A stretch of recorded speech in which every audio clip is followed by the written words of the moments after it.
Imagine a king whose reputation for wisdom travels across nations, whose decisions settle disputes, whose words fill sacred books, and whose palace and temple reshape a people's identity.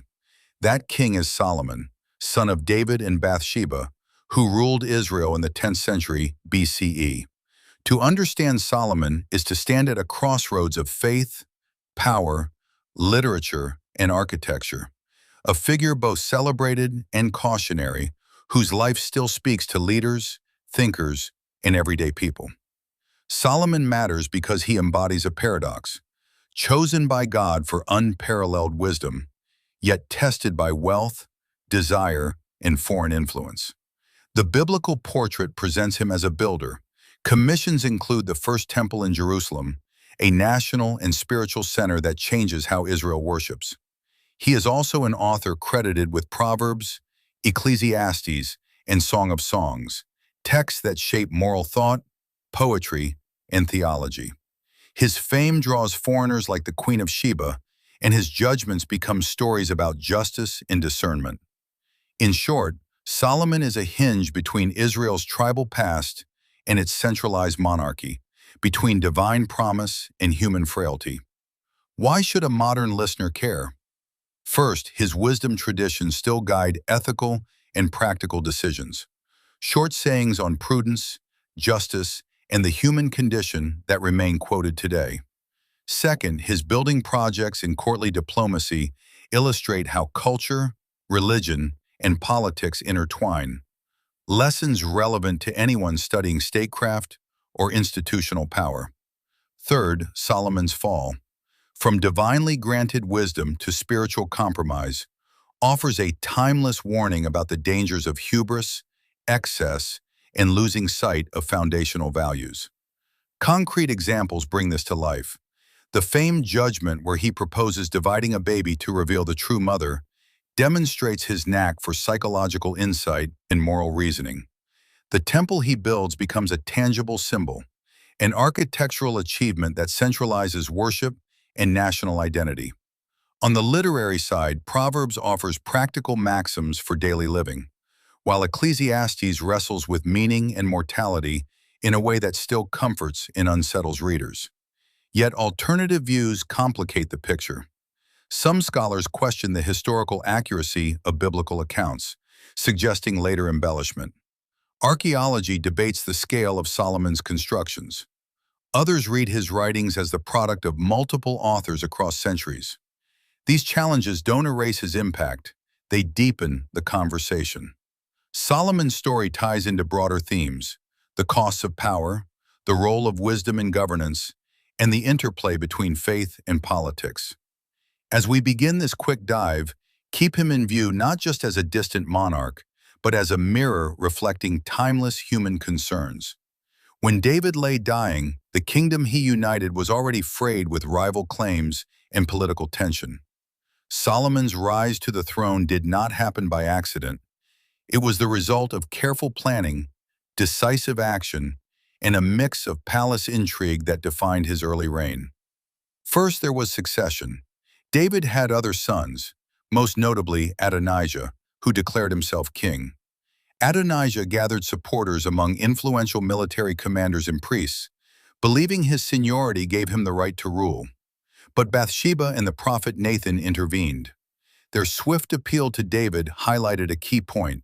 Royal succession in ancient Israel combined bloodline, divine sanction, and political legitimacy. David publicly reaffirmed Solomon as his chosen heir, and with the backing of the priesthood and loyal military leaders, Solomon was anointed and installed on the throne. Politics played a central role from day one. Solomon's early moves were pragmatic and ruthless where necessary. He consolidated power by eliminating immediate rivals who could rally dissent actions that included executing Adonijah's key supporters and neutralizing threats rooted in competing factions. These harsh measures underscore how fragile the unity of a newly established monarchic rule could be. Yet Solomon balanced severity with patronage.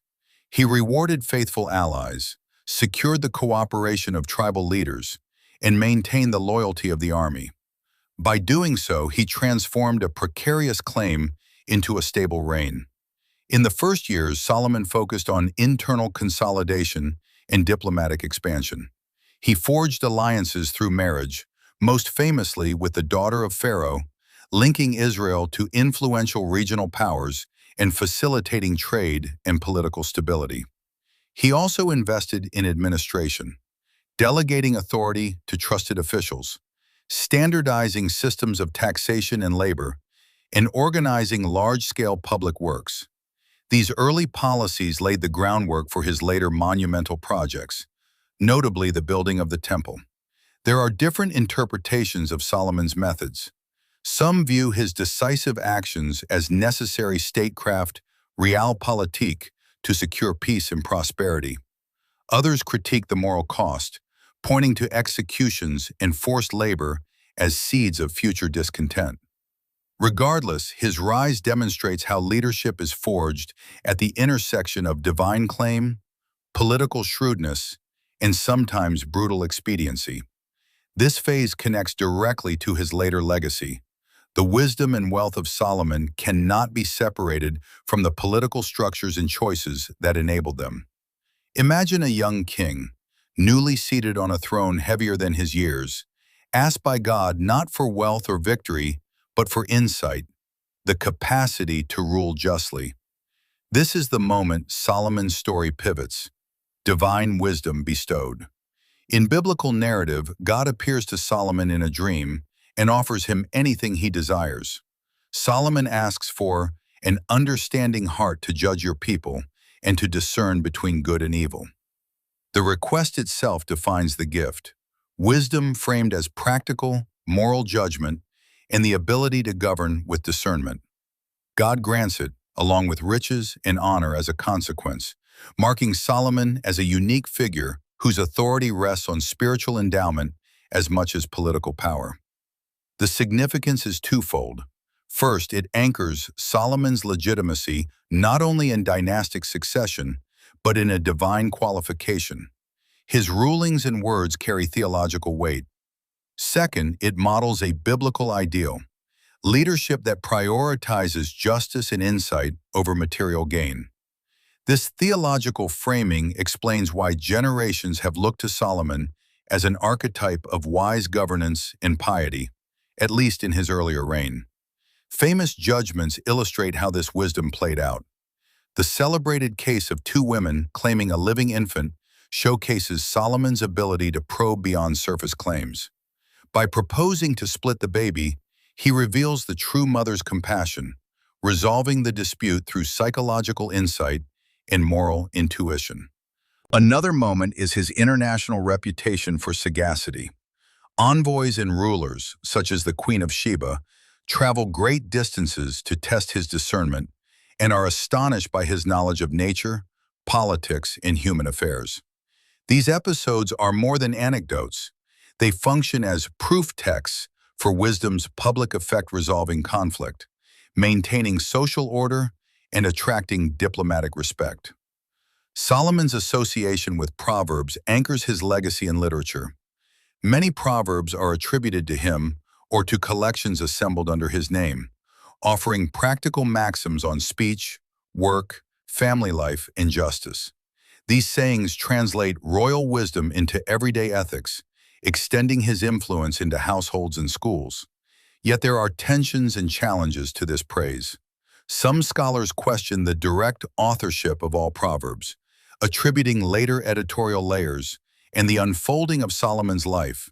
His marriages and idolatry complicate the portrait of an unblemished sage.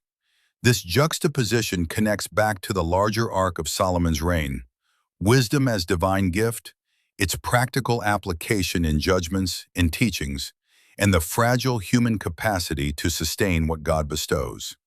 King Solomon's reign is often defined by one unmistakable physical legacy: monumental building. The centerpiece was the first temple in Jerusalem, a project that transformed Israel's religious and political life and proclaimed Solomon's authority to friend and foe alike. The temple, conceived as a permanent dwelling for the Ark of the Covenant, was described in the biblical narrative with precise proportions, lavish materials, cedar from Lebanon, quarried stone, gold overlay, and intricate artisan work. More than ornament, those details symbolize sanctity and continuity. Wood and stone fashioned into a space meant to house God's presence among Israel. The significance of the temple cannot be overstated. Its centralized worship, shifting sacrificial rites in pilgrimage to Jerusalem, and consolidating Solomon's role as both king and steward of national religion. This architectural act helped unify disparate tribes under a single sacred center, reinforcing political cohesion and cultural identity. It also projected international status. Neighboring kingdoms and distant merchants knew that Israel now possessed a monumental sanctuary comparable to other great Near Eastern capitals. Concrete examples make this vivid. Solomon's temple required skilled labor drawn from Canaanite craftsmen and Hebrew workers, organized into rotating bands labor drafts that managed quarrying, timber felling, and assembly. Trade relationships expanded. Hiram of Tyre supplied cedars and craftsmen, while fleets brought precious metals and spices from Ophir. Another royal project, the expansion of the royal palace and the construction of fortified cities such as Hazor and Megiddo, showcased the same blend of resources and diplomacy, demonstrating how architectural investment supported military control and administrative efficiency. Opinions among scholars vary. Some praise Solomon's building as evidence of a centralized, prosperous monarchy capable of large-scale statecraft. Others argue that biblical descriptions are idealized, and archaeological evidence for such grandeur is debated. These alternative viewpoints remind us to weigh textual claims alongside material data. Challenges were substantial: the logistical strain on labor and resources, the political tensions caused by conscripting workforce and taxes, and the long-term maintenance costs. These burdens contributed to public discontent that later fueled divisions in the kingdom after Solomon's death. Architecturally and politically, the temple and royal projects tied Solomon's legacy to magnificence and to the seeds of his dynasty's undoing, linking construction to wisdom, power, and the complex costs of centralized state building.